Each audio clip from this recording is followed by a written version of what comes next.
Masa hanya mengucapkan selamat Natal aja imanmu jadi berubah? Kok tipis sekali imanmu?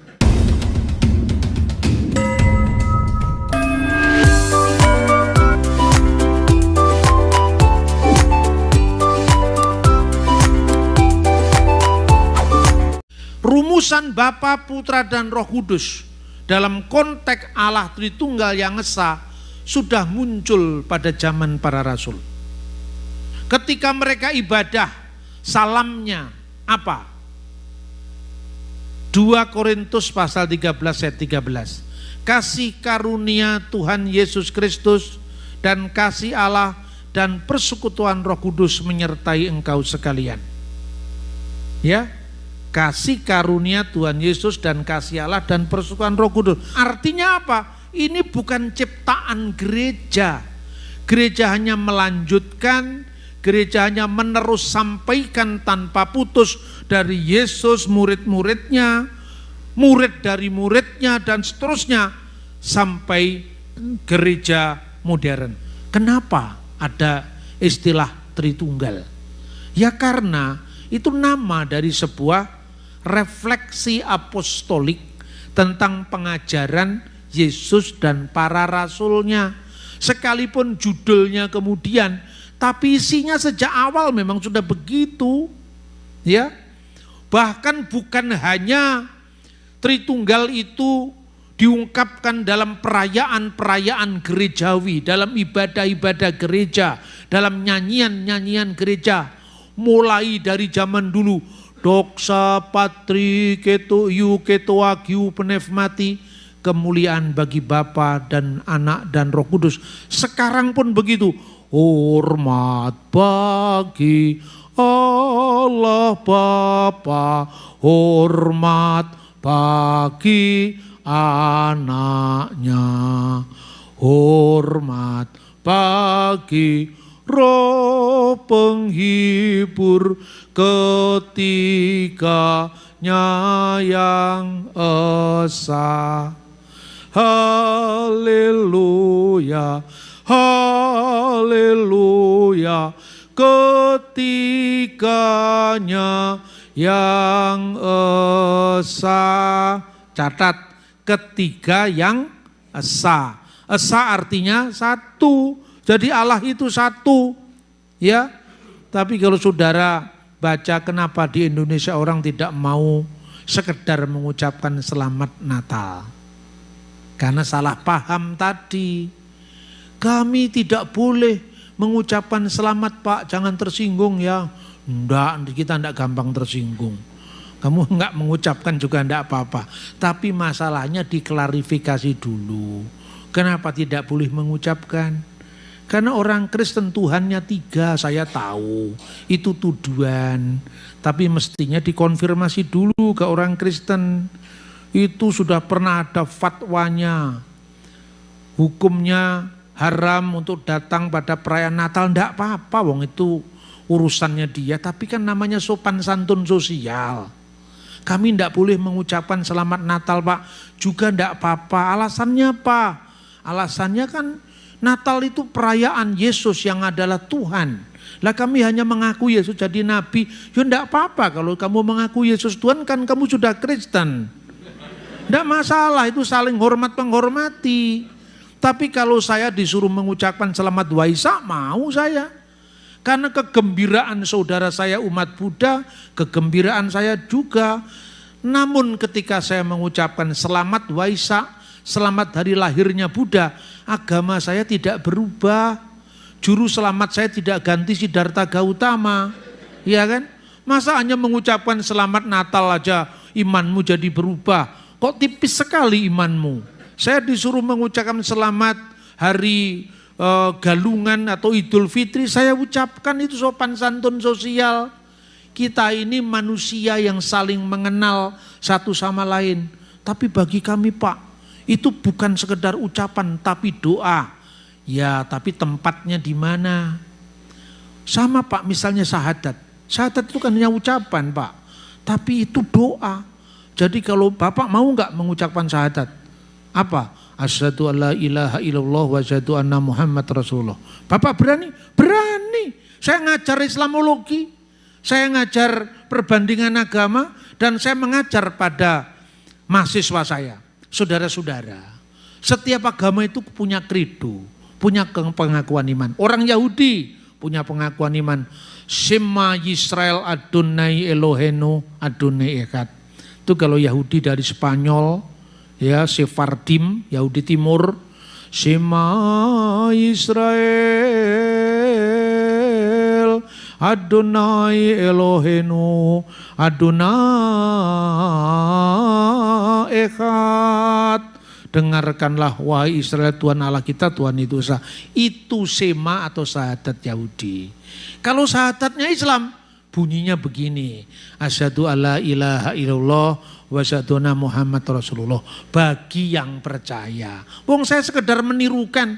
Kalau saya menirukan di kelas kan bukan berarti saya masuk Islam. Kecuali kalau saya menirukan di masjid. Jadi itu di mana tempatnya kamu mengatakan Yesus Tuhan. Kalau hatimu tidak mempercayai, kamu tetap Islam, kamu tetap Hindu. Kenapa bangsa ini langit kebangsaannya semakin menyempit? Dulu saya waktu masih SMP ya, disuruh dalam pelajaran bahasa Indonesia, Amir Hamzah itu penerjemah Bhagavad Gita, seorang Muslim. Penerjemah Bhagavad Gita itu kitabnya Hindu, ya, yang sering dikutip Bung Karno itu. Karmani wadika rasti mapale sukadacana. Orang India itu. Berjuanglah, berjuanglah tanpa menghitung untung ruginya bagimu.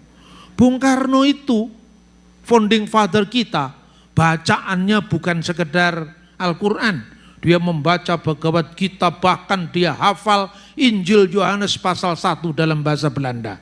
Inilah yang namanya toleransi. Bukan toleransi takut sekali hanya mengucapkan selamat atas orang lain. Saya sampaikan saudara-saudara, kalau saya mengucapkan bukan berarti saya mengimani. Ya, misalnya contohnya, ada teman kita mau nikah atau nikah, kita datang ke perayaannya. Selamat menempuh hidup baru ya mas. Oh terima kasih. Istrinya nggak jadi istri saya kok. Dia tetap. Maka kalau kita mengatakan selamat Waisa, bukan berarti juru selamat kita ganti.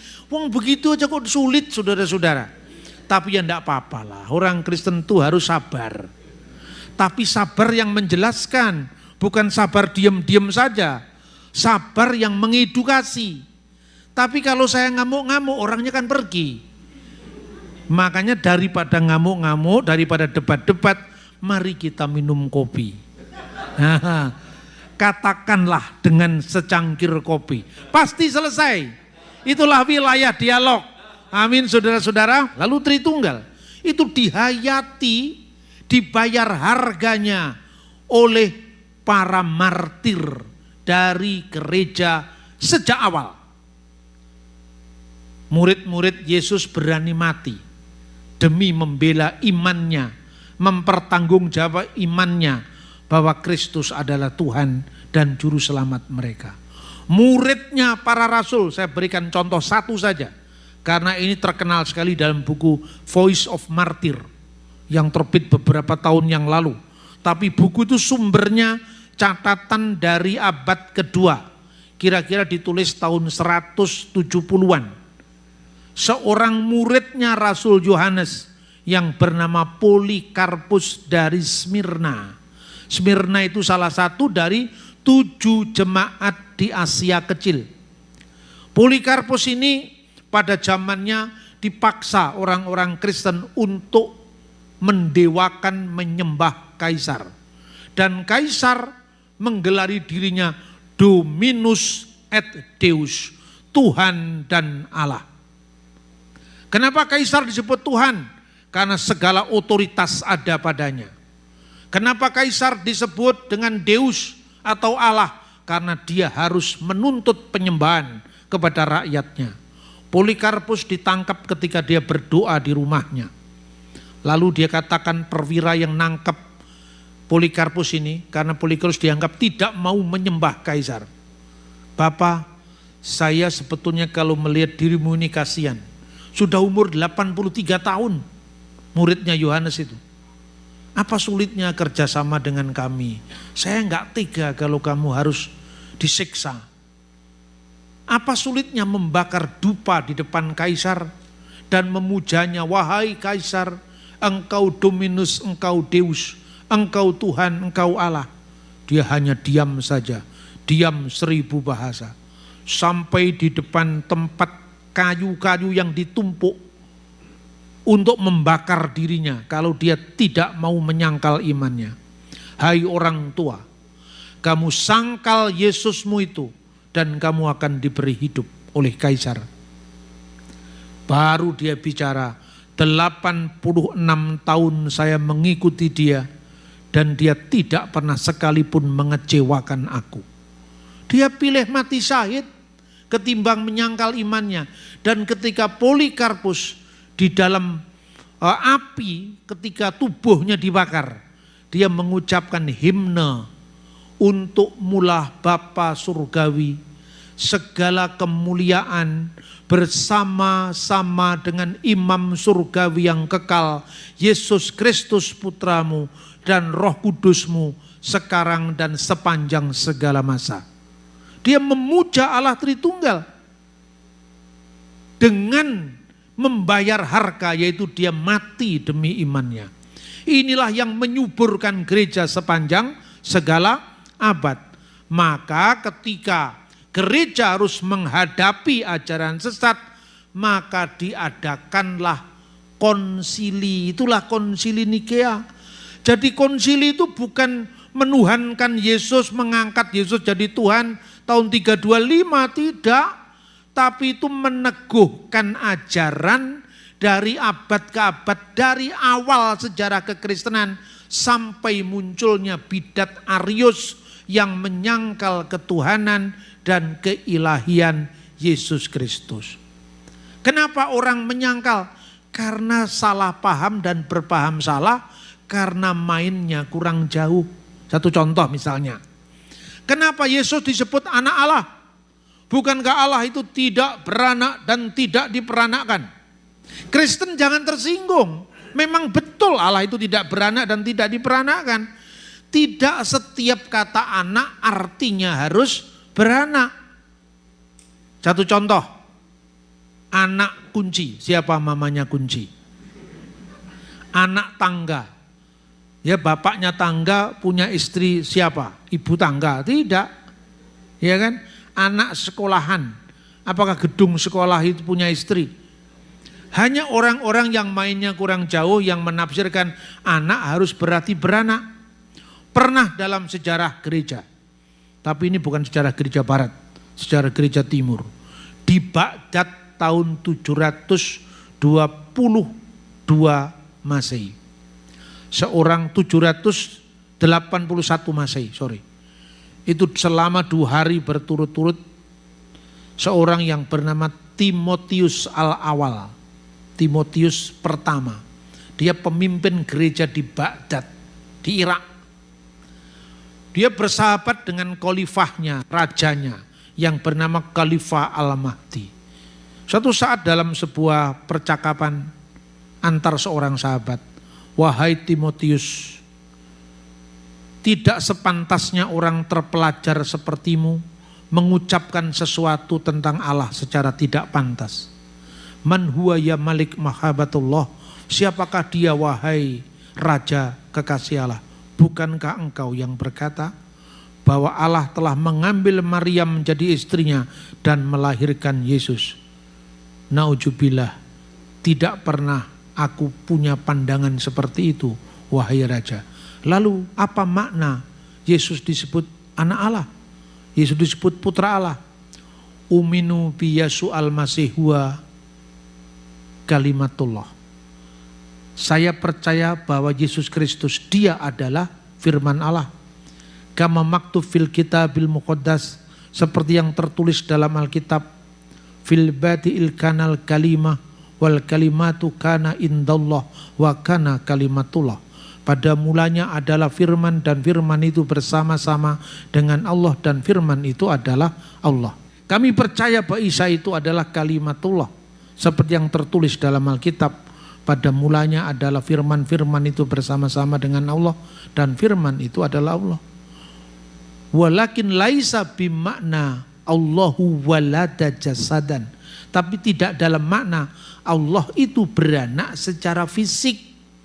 Lalu apa maknanya?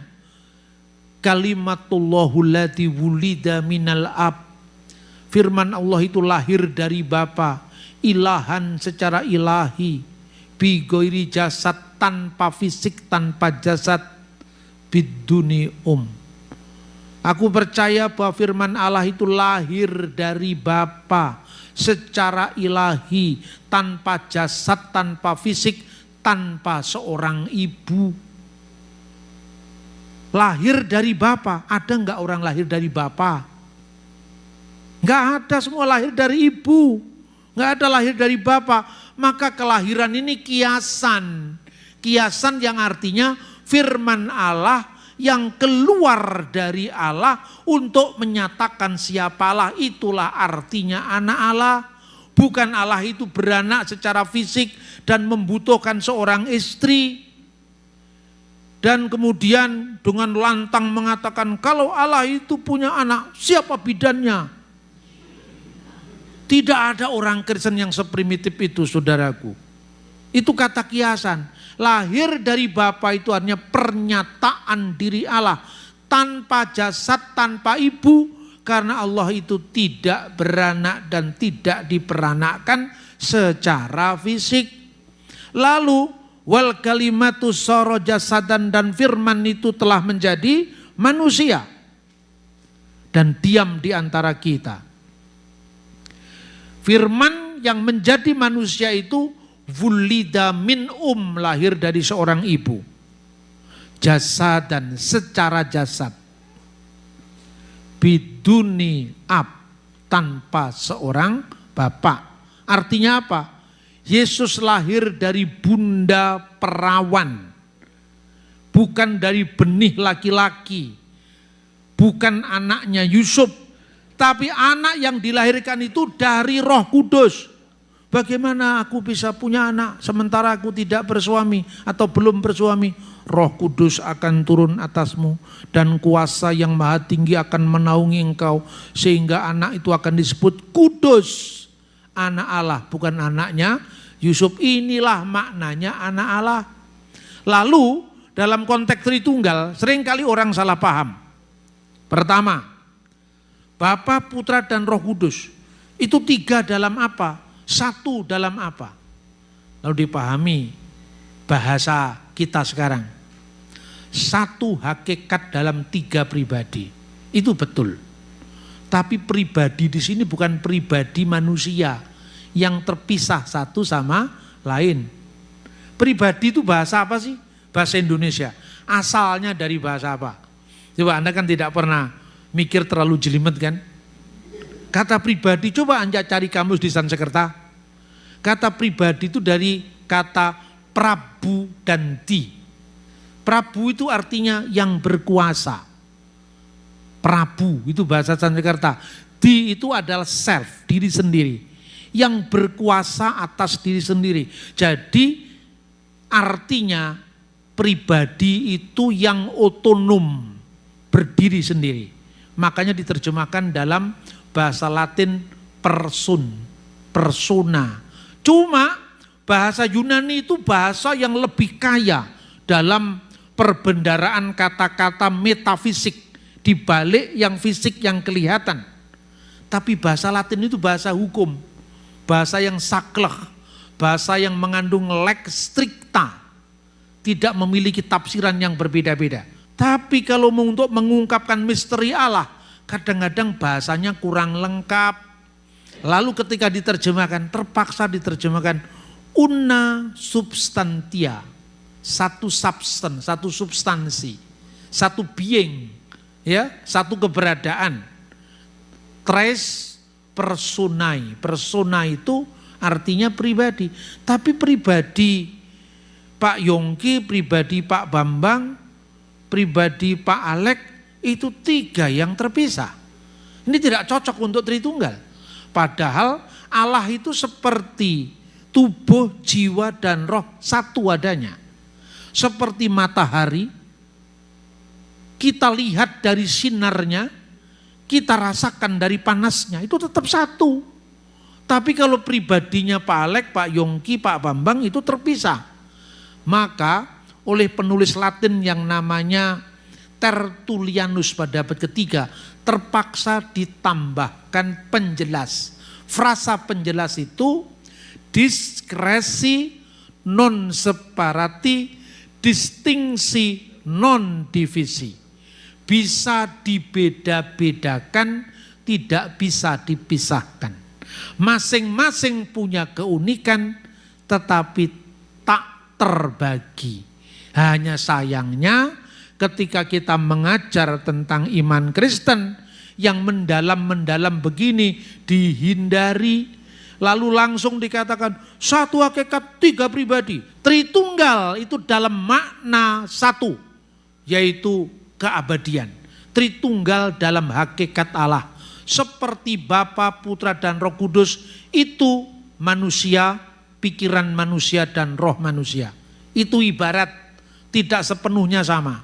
Lalu saya tanya, kenapa firman itu harus Allah, Pak? Firman itu bersama-sama dengan Allah dan firman itu adalah Allah. Apa mungkin firman itu bukan Allah? Lalu saya tanya, lebih dulu mana? Allah atau firman Allah? Bingung. Lebih dulu Allah, Pak, kata saksi Yehova. Yakin? Yakin, Pak, lebih dulu Allah. Kamu pikir 2 kali, 3 kali. Bener enggak? Firman dengan Allah itu lebih dulu Allah. Iya, Pak, yakin? Yakin, oke. Berarti ada waktu di mana Allah ada, pernah tidak ada firman. Karena firmannya belum ada. Jadi maksudnya, Pak? Lah iya, makanya duluan mana? Duluan Allah atau firman Allah? Duluan firman kalau begitu. Firmannya siapa? Ya firmannya Allah. Berarti sama-sama kekal. Tidak mungkin Allah pernah ada tanpa firmannya. Jadi ketika firman itu adalah Allah, tidak merujuk pada kemanusiaan sang firman yang datang ke dunia. Tapi Yesus sebagai the word of God, yang in the beginning was the word, yang sejak kekal, yang sejak semula bersama dengan Allah. Jadi Yesus sebagai firman. Orang Yahudi bingung, umurmu belum sampai 50 tahun. Ya kan? Ketika Yesus mengatakan Abraham melihat hariku. Dengan apa kamu menyamakan dirimu? Abraham sudah mati. Masa Abraham melihat harimu? Umurmu belum sampai 50 tahun. Bagaimana kamu bisa mengatakan seperti itu? Lalu apa kata Yesus? Sesungguhnya aku berkata kepadamu, sebelum Abraham jadi, aku sudah ada. Sudah ada sebagai apa? Sebagai firman Allah. Makanya jangan bertanya lagi, Pak, kalau keselamatan hanya ada di dalam Yesus, saya mau tanya, sebelum Yesus ada, bagaimana manusia yang hidup sebelum Yesus ada? Terus saya tanya, kapan Yesus pernah tidak ada? Yesus selalu ada, karena dia alfa dan omega, yang awal, yang akhir, tidak pernah ada waktu, dia tidak eksis, dia selalu ada. Namun bukan dalam keadaannya sebagai manusia yang dilahirkan Bunda Maria, tapi dalam keadaannya, dalam praeksistensinya sebagai firman Allah yang kekal, yang oleh firman itu Allah menciptakan langit, bumi, dan segala isinya. Pertanyaan kedua, lebih dulu mana? Allah atau roh Allah?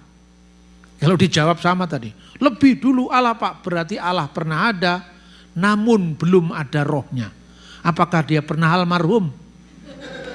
Karena Roh Kudus itu sumber hidup dalam diri Allah. Kalau ditanyakan pertanyaan tadi yang sama dan jawabannya lebih dulu Roh Kudus. Rohnya siapa? Makanya disebut Roh Kudusnya. Nya di sini menunjuk kepada sang wujud, sang eksisten, yaitu Allah yang disebut Bapa. Jadi Bapa, Putra, dan Roh Kudus, ketiganya adalah satu. Kalau gitu kenapa Allah kok mati? Di mana ada kata Allah mati? Tidak ada. Dilihat aja enggak bisa kok mati. Tidak seorang pun pernah melihat Allah, apalagi mati, dilihat aja enggak bisa. Lah Yesus kan Allah. Yang mati itu kemanusiaan yang dikenakan oleh Sang Sabda ketika hadir di dunia. Maka 1 Petrus pasal 3 ayat 18, dia yang dibunuh dalam keadaannya sebagai manusia. Tapi kenapa waktu memberitakan tentang perjamuan kudus, dengan demikian kata Rasul Paulus, kamu memberitakan kematian Tuhan. Nah di sini kan Tuhan mati. Tuhan tidak mati, yang mati kemanusiaan yang dikenakan oleh Kristus, yang gelarnya Tuhan. Karena Tuhan itu jabatan. Kalau saya katakan, dialah orang yang pertama membawa berita tentang kematian Presiden Soekarno. Yang mati Soekarno-nya, presiden gak bisa mati, presiden itu gelar. Presidennya diganti Pak Harto. Dialah orang yang memberitakan kematian Presiden kedua Republik Indonesia, yaitu dokternya Soeharto. Yang mati Soehartonya, presidennya diganti Habibie. Iya kan? Jadi kematian Tuhan di sini fungsinya. Ini jabatan Lord. Kalau Lord Charles mati misalnya, sekarang belum mati, jangan didoakan mati. Ya, misalnya Lord Charles, yang mati Charlesnya, Lord tidak mati. Lordnya bisa diwariskan. Itu sekedar perbandingan sederhana. Maka iman Kristen tidak pernah mengatakan Allah itu mati. Nah, kiranya apa yang saya sampaikan lewat forum yang utama ini bisa membedakan antara Tritunggal dalam keabadian, Tritunggal dalam hakikat Allah, dengan Tritunggal dalam karya Allah. Tritunggal dalam karya Allah ketika pembaptisan. Yesus dibaptis di sungai Yordan, ya kan? Taruh di sungai, diselamkan di sungai. Roh Kudus dalam bentuk burung merpati. Dan suara Allah di surga, engkaulah anakku, kepadanya lah aku berkenan. Kan ada 3 yang terpisah, Pak. Jadi Bapak jangan ngarang-ngarang loh. Yang ngarang siapa? Yang terpisah ini coba dihitung satu-satu lagi. Dipikir satu-satu. Yang diselamkan ke dalam air itu kemanusiaan Yesus atau Yesus sebagai firman Allah yang adalah Allah. Kemanusiaannya. Ya toh? Yesus kan firman menjadi manusia. Ketika dalam keadaan manusia dibaptis di sungai Yordan. Itu satu. Berarti yang terpisah, yang tampak terpisah dengan Allah, itu wujud kemanusiaan Yesus, bukan firman Allah. Contohnya, saya menulis surat, ini surat ini, misalnya ini surat saya sampaikan kirim ke Indonesia, ini dokumen apa? Di sini ada kesaksian saya, oh ini kesaksian, oh ini Pak Bambang, jadi Pak Bambang seperti ini ya, ini kan bisa mewakili kehadiran saya, karena saya tidak ada di Indonesia, bisa kan? Pikiran saya yang tertuang di sini mencerminkan siapa saya. Kalau kertasnya terbakar, apakah pikiran saya ikut terbakar? Buku ini menjelmakan pikiran saya. Yang terpisah dengan saya ini wujud bukunya. Tapi yang satu dengan saya, pikiran saya tetap satu dengan diri saya. Ketika firman Allah menjadi manusia, kemanusiaannya disalib. Tapi yang satu dengan Allah, Yesus sebagai firman Allah yang kekal. Kedua, Roh Kudus dalam bentuk burung merpati. Tadi saya sampaikan, dalam bentuk, bukan Roh Kudus itu adalah burung merpati. Kalau Roh Kudus burung merpati, ada Roh Kudus goreng. Iya kan? Jadi ini namanya teofani Roh Kudus, bukan hakikatnya Roh Kudus. Karena Roh Kudus muncul dalam bentuk lidah-lidah api. Bapa di surga dengan suaranya meneguhkan, engkaulah anak yang kukasihi. Segala kemuliaan bagi Bapa dan Putra dan Roh Kudus, sekarang dan senantiasa, serta sepanjang segala masa. Amin.